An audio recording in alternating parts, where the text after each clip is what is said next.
एक समय की बात है, घने जंगल के बीच एक सुंदर बाग था। वहां रंग बिरंगे पेड़, सुगंधित फूल और कल कल करती नदियां जंगल को जीवंत बनाए रखती थीं।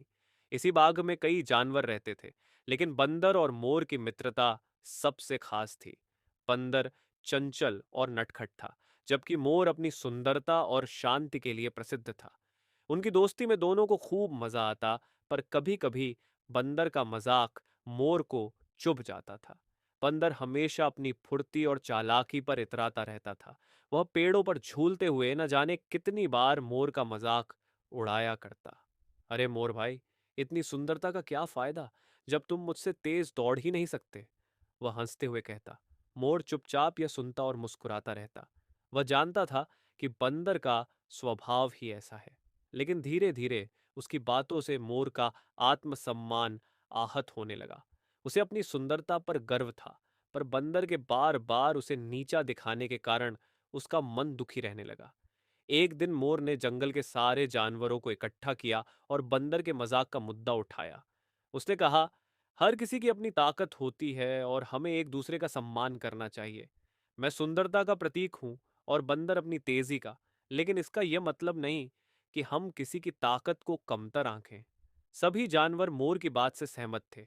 बंदर, जो अब तक मस्ती के मूड में था, थोड़ा शर्मिंदा हुआ, लेकिन उसने सोचा कि वह अपनी फुर्ती से फिर साबित कर देगा कि असली ताकत उसी में है। मोर ने कहा, ताकत और सुंदरता के बीच यह प्रतिस्पर्धा अब खत्म होनी चाहिए। क्यों ना हम एक प्रतियोगिता करें और देखें कि कौन अपनी ताकत से बेहतर साबित होता है। यह सुनकर बंदर बहुत उत्साहित हो गया। उसने बिना देर किए चुनौती स्वीकार कर ली। दोनों ने तय किया कि अगले दिन प्रतियोगिता होगी, जिसमें 3 चरण होंगे। पहला, बंदर की फुर्ती की परीक्षा। दूसरा, मोर की सुंदरता का प्रदर्शन। और तीसरा, दोनों की सामूहिक बुद्धिमानी की परीक्षा। अगले दिन प्रतियोगिता शुरू हुई। जंगल के सारे जानवर जमा हो गए थे। पहला चरण था बंदर की फुर्ती की परीक्षा। बंदर ने पेड़ों की डालियों से इतनी तेजी से छलांग लगानी शुरू की कि सभी जानवर आश्चर्यचकित हो गए। वह पलक झपकते ही एक पेड़ से दूसरे पेड़ तक पहुंच गया। उसकी गति और चपलता देखकर सभी उसकी तारीफ करने लगे। बंदर ने गर्व से सीना चौड़ा किया और मोर की तरफ मुस्कुराते हुए देखा। मोर ने कुछ नहीं कहा, क्योंकि वह जानता था कि अब उसकी बारी थी। अब बारी थी मोर की।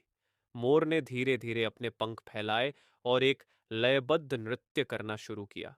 उसकी सुंदरता और शांति ने पूरे जंगल को मंत्रमुग्ध कर दिया। रंग बिरंगे पंख उसके नृत्य के साथ ऐसे लहराए मानो प्रकृति खुद उसका साथ दे रही हो। उसकी हरकतों में एक अद्भुत आकर्षण था, जो सभी जानवरों को मोहने लगा। बंदर, जो हमेशा उसकी सुंदरता का मजाक उड़ाता था, अब चुपचाप उसे देख रहा था। उसे पहली बार महसूस हुआ कि सुंदरता भी एक बड़ी ताकत होती है। मोर ने जब अपना प्रदर्शन समाप्त किया, तो सभी जानवर तालियां बजाने लगे। मोर ने सिर झुकाकर सबका धन्यवाद किया। अब निर्णायक चरण की बारी थी, जिसमें दोनों की बुद्धिमानी और सहयोग की परीक्षा होनी थी। जंगल के सबसे बुजुर्ग हाथी ने एक चुनौती दी। दोनों को एक साथ मिलकर नदी के उस पार से जंगल के अंदरूनी हिस्से तक एक भारी फल की टोकरी पहुंचानी थी। यह काम मुश्किल था, क्योंकि नदी के तेज बहाव को पार करना आसान नहीं था और फल भी बेहद नाजुक थे, जिन्हें तोड़े बिना ले जाना था। बंदर ने पहले टोकरी उठाने की कोशिश की, लेकिन वह नदी के तेज बहाव के कारण सफल नहीं हो पाया। मोर ने भी अकेले कोशिश की, लेकिन उसकी ताकत इतनी नहीं थी कि वह टोकरी को उठा सके। तभी मोर ने बंदर से कहा, मित्र, हमें यह काम साथ मिलकर करना होगा। अगर हम अपनी अपनी ताकतों को जोड़ें, तो हम यह चुनौती पार कर सकते हैं। बंदर ने मोर की बात मान ली। मोर ने अपने पंखों का सहारा लिया और बंदर ने उसकी फुर्ती से टोकरी को संतुलित किया। दोनों ने मिलकर नदी पार की और टोकरी को बिना नुकसान पहुंचाए जंगल के भीतर ले गए। सभी जानवरों ने उनकी तारीफ की और जोरदार तालियां बजाईं। चुनौती पूरी होने के बाद मोर ने सभा में कहा, हर किसी की अपनी ताकत होती है। बंदर अपनी फुर्ती में महान है और मैं अपनी सुंदरता में। लेकिन सच्ची ताकत तब आती है जब हम अपनी अपनी विशेषताओं को मिलाकर काम करते हैं।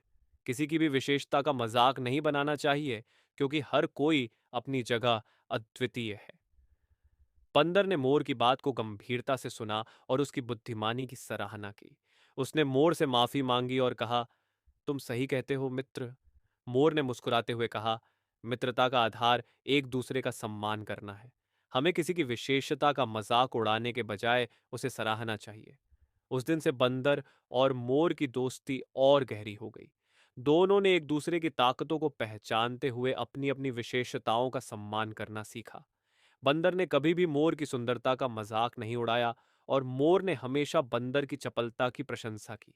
इस प्रकार जंगल के सभी जानवरों ने सीखा कि स्वाभिमान का सम्मान करना और एक दूसरे की ताकतों को स्वीकार करना ही सच्ची मित्रता और बुद्धिमानी का प्रतीक है। दोस्तों, आशा करता हूँ आप सभी को यह कहानी पसंद आई होगी। ऐसी ही और कहानियाँ सुनने के लिए हमारे चैनल को सब्सक्राइब करें और अपने दोस्तों के साथ भी शेयर ज़रूर करें। धन्यवाद।